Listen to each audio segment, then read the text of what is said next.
जीतन राम मांझी और उनकी पार्टी हिंदुस्तानी अवाम मोर्चा कायदे से कहले तो महागठबंधन से अलग हो चुकी है। बिहार की नीतीश कुमार की सरकार से उनके बेटे संतोष कुमार सुमन ने मंत्री पद से इस्तीफा दिया और सीएम नीतीश कुमार ने उनके इस्तीफे को स्वीकार कर लिया। अब आइए अब विश्लेषण कर लेते हैं कि संतोष कुमार सुमन के मंत्री पद छोड़ने और जीतन राम मांझी की पार्टी हिंदुस्तानी अवाम मोर्चा सेकुलर के महागठबंधन छोड़ने से फायदा किसका, नुकसान किसका। राजनीति एक ऐसी चीज है, राजनीति एक ऐसा विषय है जो दिखता है वो होता नहीं है और जो होता है वो दिखाई नहीं देता है। जीतन राम मांझी ने महागठबंधन छोड़ दिया। अब कायदे से बात कर ले तो जीतन राम मांझी बयान कुछ भी दे, उनके बेटे संतोष कुमार सुमन बयान कुछ भी दे ले, जाएंगे वो फिर एनडीए में ही, यानी कि भारतीय जनता पार्टी के साथ। नुकसान किसका है? मान लेते हैं कि जीतन राम मांझी के साथ कुछ प्रतिशत वोट हो सकते हैं, एनडीए को उसका फायदा हो सकता है, भारतीय जनता पार्टी को उसका फायदा हो सकता है।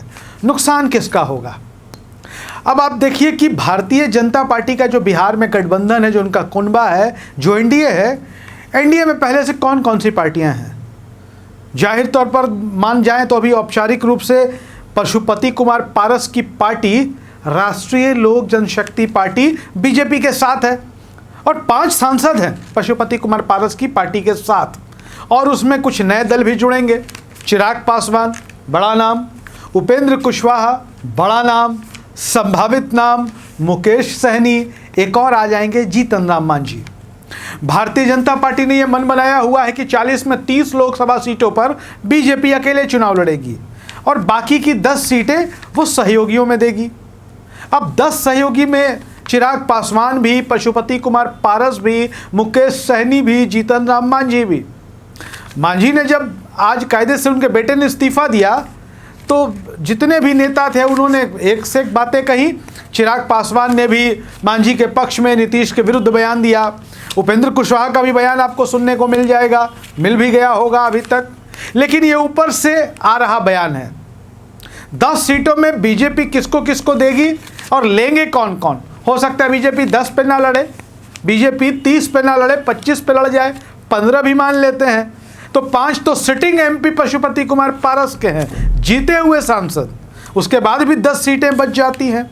अब 10 में मांझी को 5 सीटें चाहिए थी महागठबंधन में, अब तो वो एनडीए में चले गए तो 5 ना मिले, 4, 3 कुछ तो मिलेगा उनको। 3 सीटें भी मान ले, 4 सीटें भी मान ले। चिराग पासवान को भी लड़ने के लिए कम से कम पारस से तो ज़्यादा ही सीटें चाहिए, क्योंकि बिहार में एनडीए में भले भी चिराग पासवान शामिल ना हुए हो, लेकिन संभावना तो यही है कि चिराग पासवान एनडीए के साथ जाएंगे। और बीजेपी के बाद अगर एनडीए में, बिहार एनडीए में सबसे ज़्यादा जनाधार किसी दल का है, किसी नेता का है तो चिराग पासवान का है। उनकी पार्टी लोक जनशक्ति पार्टी रामविलास का है। ऐसे में राजनीति के अपने नियम हैं, राजनीति के अपने सिद्धांत हैं। तो भले ही मांझी के पक्ष में आपको चिराग पासवान के बयान सुनने को मिल जाए, मांझी के पक्ष में आपको उपेंद्र कुशवाहा का बयान सुनने को मिल जाए, सहनी का बयान सुनने को मिल जाए, लेकिन नुकसान इनका ही होना है, क्योंकि बीजेपी बड़ी पार्टी है, राष्ट्रीय पार्टी है। एक हद से ज़्यादा नीचे जाकर वो गठबंधन या कॉम्प्रोमाइज नहीं करेगी। जीतन राम मांझी क्या करेंगे ये देखना दिलचस्प होता है, क्योंकि अब तक का जो उनका रिकॉर्ड है, वो जो कहते हैं वो करते ही नहीं हैं। कसम खाई थी उन्होंने कि वो कभी नीतीश कुमार का साथ नहीं छोड़ेंगे, लेकिन छोड़ दिया उन्होंने। वैसे साथ बहुत सारे नेता छोड़ते रहते हैं। राजनीति एक ऐसा विषय है जहां नैतिकता नाम की कोई चीज़ नहीं होती है। तो जाहिर तौर पर जो हमने आपको विश्लेषण बताया है कि नुकसान किसका है मांझी के महागठबंधन को छोड़ने से, आरजेडी या जेडीयू का नुकसान है? बिल्कुल नहीं है। और फायदा किसका होगा ये भी आपको बता देते हैं।